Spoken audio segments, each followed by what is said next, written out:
the story that you are going to be answering questions on your Google form on the same assignment. In the pictures, there's 3 different pictures that go with today's reading.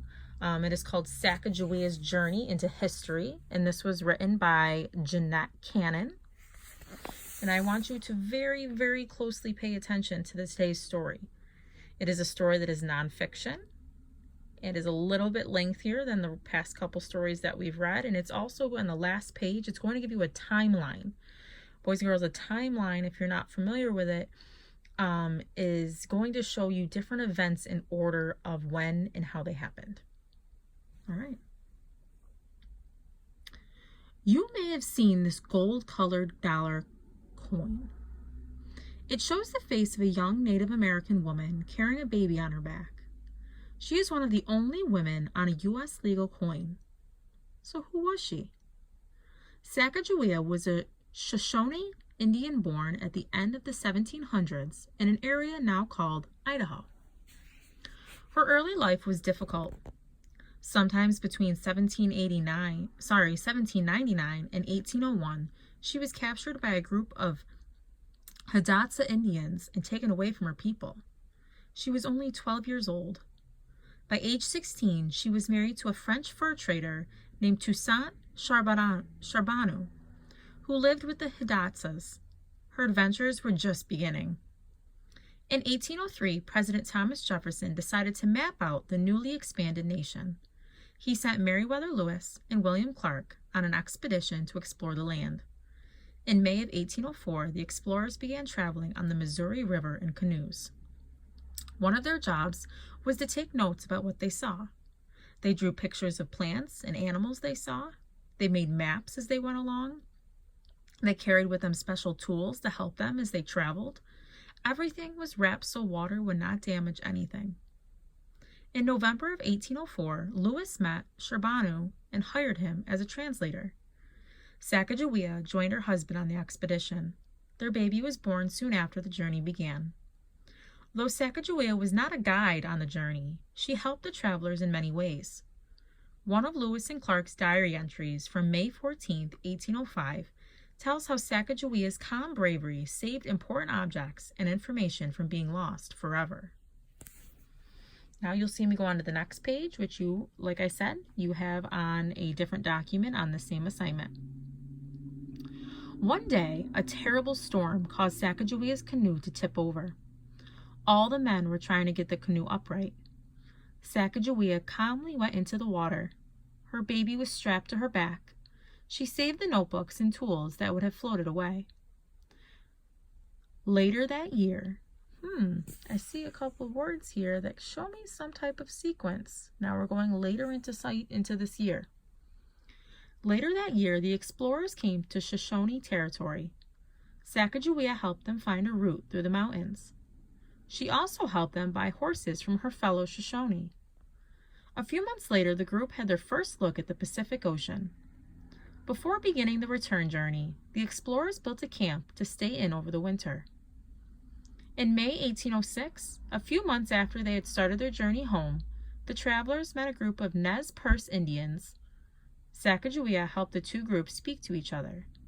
On the way back east, Sacagawea guided the group along trails she remembered from her childhood. One important trail was a gap in the mountains that led them to the Yellowstone River.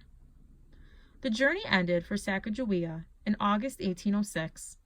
People who traveled with her wrote about her cheerfulness and helpfulness. They all said she showed great courage. In 2000, 2 centuries after Sacagawea was born, a special U.S. dollar coin was created. It honors a brave young woman who helped explore a new nation. Now you look here, you can see some of the illustrations in the pictures. Up here, it's showing us Lewis and Clark's winter camp at Fort Clatsop is now a National Historic Park near Astoria, Oregon. So that is an actual photograph taken. And down here we can see a picture of the U.S. Postal Service issuing this stamp in honor of Sacagawea in 1994.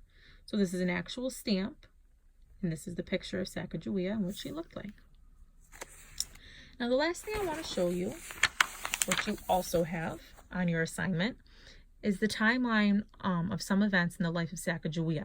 Now you can see up top, We're starting in the early years of 1788, and it's going to go in order, and it's going to go all the way to 1811.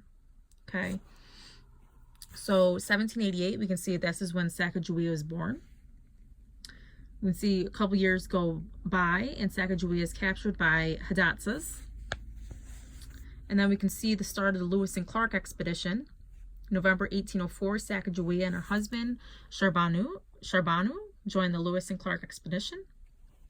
May 1805, Sacagawea saves important information during a storm. August 1805, Sacagawea helps Lewis and Clark trade for Shoshone horses. November 1805, the company reaches the Pacific Ocean. December 1805, the explorers built Fort Clatsop and camped there for the winter. May 1806, the group meets up with several Nez Perce chiefs. Charbonneau and Sacagawea translate.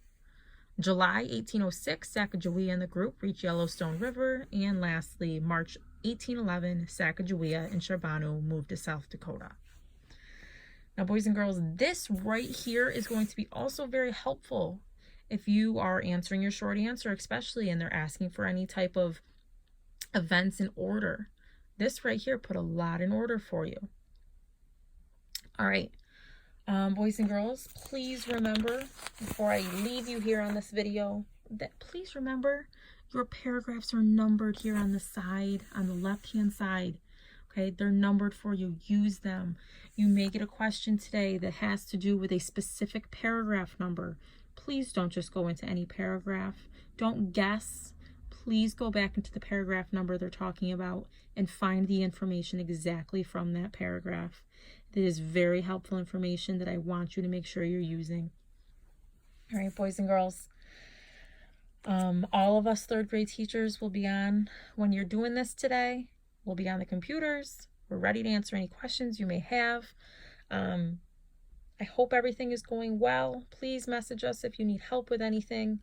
We miss you guys so much. We miss seeing your faces. Hopefully we can maybe do a couple Zoom chats in the near future, maybe this week, so we can kind of see each other. It's really crazy not seeing each other for this long.